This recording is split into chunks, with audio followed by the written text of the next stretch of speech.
আসসালামু আলাইকুম। স্বাগতম মাসরুস কুকিং ডায়েরিতে। আশা করি আল্লাহ সুবহানাহু তাআলার অশেষ রহমতে সবাই অনেক ভালো আছেন। আজ আমি আপনাদের করে দেখাবো একদম সহজ উপায়ে ঘরোয়া স্টাইলে পুষ্টিকর ও মজাদার পুঁইশাক পাতার ভর্তার রেসিপি। এই ভর্তা খেতে যেমন দারুণ লাগে তেমনি শরীরের জন্য অনেক উপকারী। চলুন বেশি দেরি না করে দেখে নিই কীভাবে বানানো যায় এই মজাদার গ্রামীণ স্বাদের পুঁইশাক পাতার ভর্তা। এখানে আমি অনেকটুকুই পুঁইশাকের পাতা নিয়েছি এবং এটা গাছ লাগানো সবুজ একদম ফ্রেশ পুঁইশাকের পাতা পরিষ্কার করে ধুয়ে নিয়েছি। আর আজকের এই ভর্তাটা এই পুঁইশাকের পাতা দিয়েই করে দেখাবো। চুলায় চলে আসলাম, প্যানে পরিমাণ মতো সরিষার তেল দিয়ে ভর্তা করার মেন উপকরণ পেঁয়াজ, রসুন এবং কাঁচামরিচ সেটা হালকা ছটে করে নেব।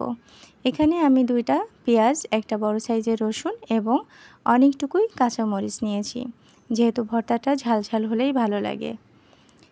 ঝালগুলোও একদম ফ্রেশ ছিল, নিজের গাছের। এটা হালকা ছটে করে নিব বা সিদ্ধ করে নিব, অনেক বেশি ভাজা যাবে না, তাহলে ভর্তার স্বাদটা ভালো আসবে না।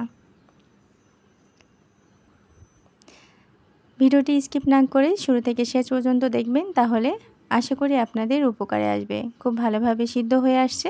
এখন আমি পেঁয়াজ রসুনগুলো উঠিয়ে নেব।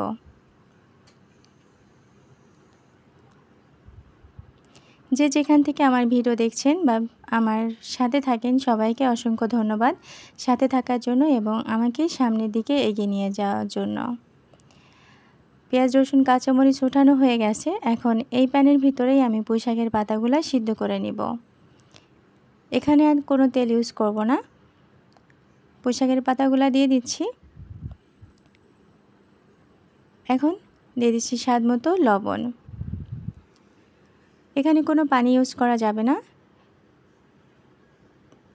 এটা ঢেকে 1.5 থেকে 2 মিনিট রাখলেই খুব সহজেই সিদ্ধ হয়ে যাবে।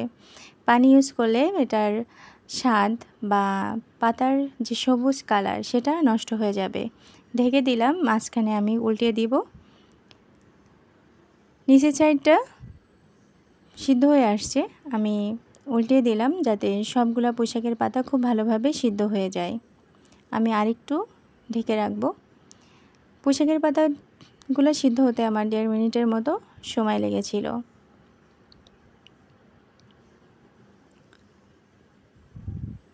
হয়ে গেছে, খুব ভালোভাবে পুঁইশাকের পাতাগুলো সিদ্ধ হয়ে আসছে এবং পুঁইশাকের থেকে যে পানিটা বের হয়েছে এখন আমি নেড়েচেড়ে এটা শুকিয়ে নিব, যাতে ভর্তাটা অনেক বেশি নরম না হয়ে যায়। দেখবেন পানি দেইনি, তারপরেও এখান থেকে অনেকটুকুই পানি ছেড়েছে। আমি নেড়েচেড়ে পাতার পানিগুলো শুকিয়ে নিয়েছি। পানিগুলো শুকানো হয়ে গেছে। এখন আজকের এই ভর্তাটা আমি শিলপাটায় করে দেখাবো, কারণ শিলপাটায় ভর্তা করলে খুবই সুস্বাদু হয়। ব্লেন্ডারেও করা যায়, তবে ভর্তাটা যদি শিলে বেটে করা হয় তাহলে এটার স্বাদটা যেন আরও অনেক বেশি বেড়ে যায়। প্রথমে পেঁয়াজ রসুন কাঁচামরিচ বেটে নিচ্ছি। পেঁয়াজ রসুন কাঁচামরিচ বাটা হয়ে গেছে। এখন পুঁইশাকের পাতাটা বেটে নিচ্ছি। যেহেতু পুঁইশাকের পাতা একটু পিছলা টাইপের, এটা বাটতে একটু অসুবিধা হয়। 2বার আমি বেটে নিয়েছিলাম, তাতে খুব ভালোভাবে সফট একটা টেক্সচার চলে আসছিল।